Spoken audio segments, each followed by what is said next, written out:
Do you know which is the most powerful company in the world? Well, a few of you might say Google, as they have all of our data. A few of you might say Meta or Twitter, as they have data about our social presence and know about our friends and family. A few of you might say banks like Chase or Bank of America, as they know about our finances and have our transaction history. A few of you might say Amazon as well, as they have data about our buying preferences and know about our taste and lifestyle.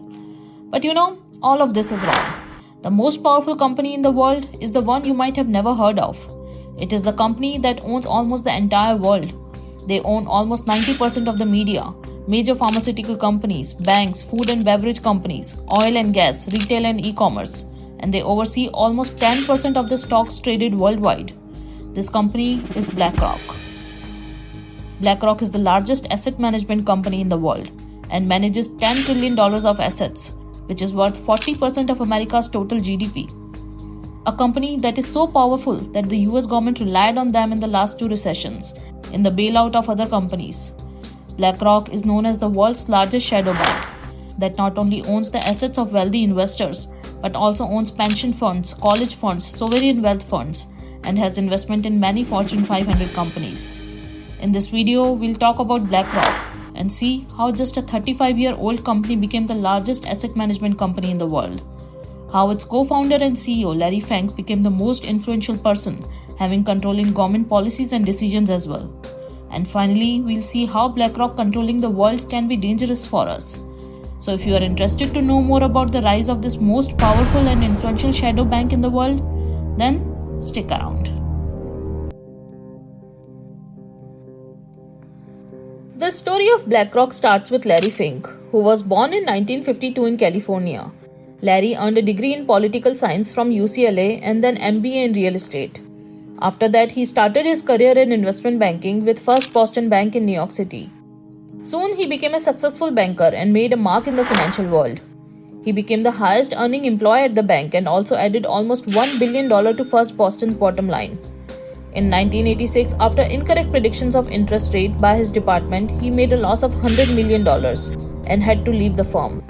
But learning from this mistake led him to start his own company and consider risk management before investing the client's money. Fink, along with his 7 co-founders, started a company focusing on providing asset management to the clients with managed risk. Blackstone Group invested in Fink's idea and gave him 50% stake and $5 million in credit line. The business grew very fast, and by 1989, the assets under management went up to $2.7 billion. By 1994, BlackRock was managing the assets worth $53 billion. By this time, Stephen Schwarzman of Blackstone Group and Fink had a dispute, and they parted ways. Blackstone sold its stake in BlackRock to PNC Financial Services for $250 million, and Fink's firm was renamed to BlackRock, where he became the chairman and CEO. BlackRock went public in 1999 and started trading in New York Stock Exchange for $14 per share. By the end of that year, BlackRock was managing the assets worth over $165 billion. By now, BlackRock looks like a normal investment bank. But then what happened that led this company to become the largest asset management company in the world? But before answering this question, if you have enjoyed the video so far, please smash on the like button, and if you are interested to know more on the business stories, please subscribe to our channel and click on the bell notification so that you never miss a new video from us. Thank you. In the next decade, BlackRock became more successful and started acquiring other companies. Their first acquisition was in 2004 when they bought State Street Research and Management Holding Company from MetLife, and their assets under management grew to $325 billion. Then, in 2006, BlackRock merged with Merrill Lynch and gave them almost 50% of stake in the company.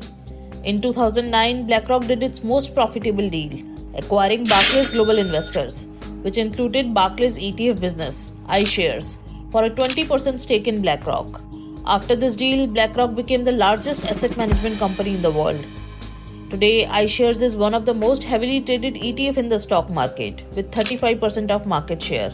The next one is Vanguard with 28% market share, and then State Street with 14% market share.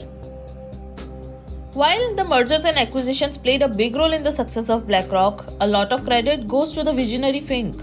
Very soon he realized if they have to stay long-term in the market, then they have to be friends with technology to understand the complications in the system and to track their competitors.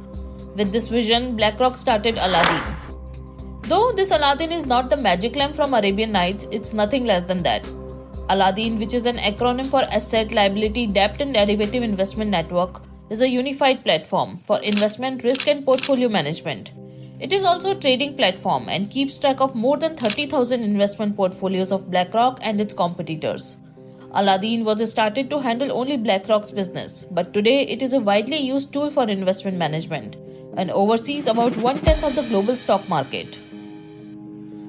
After facing backlash from people for supporting heavy pollution industries by investing in oil and gas companies, BlackRock expanded the presence in ESG. ESG stands for Environment, Social and Corporate Governance. They also launched Aladdin Climate Tool to see the climate-adjusted analytics data while making investment decisions. With steps like these, on one side, BlackRock is improving its reputation with its investors. On the other side, they are getting involved with the US government in policy and decision making. Money plus politics is a historic winning formula. Today, BlackRock controls all the major sectors, from tech companies like Apple, Google, Microsoft, Amazon, Meta, to banks like JPMC, Bank of America, Wells Fargo, to all the major retailers, food and beverage companies, healthcare companies, oil and gas companies, and many other industries. During his tenure in first Boston and then with Blackstone, Fenk worked closely with mortgage-backed securities, and he knew the side effects it can cause.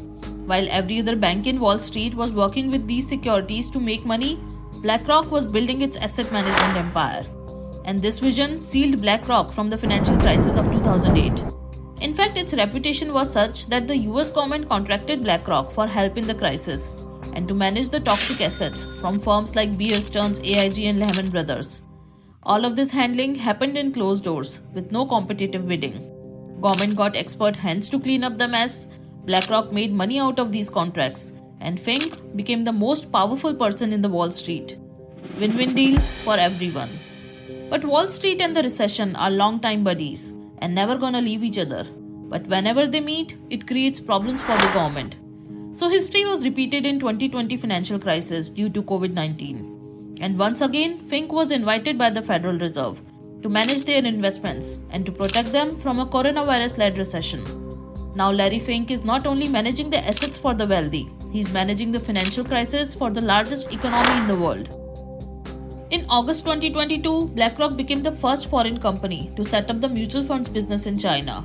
It means BlackRock will now own a share in Chinese companies as well. In fact, the companies that are blacklisted in US, BlackRock can invest in them as well.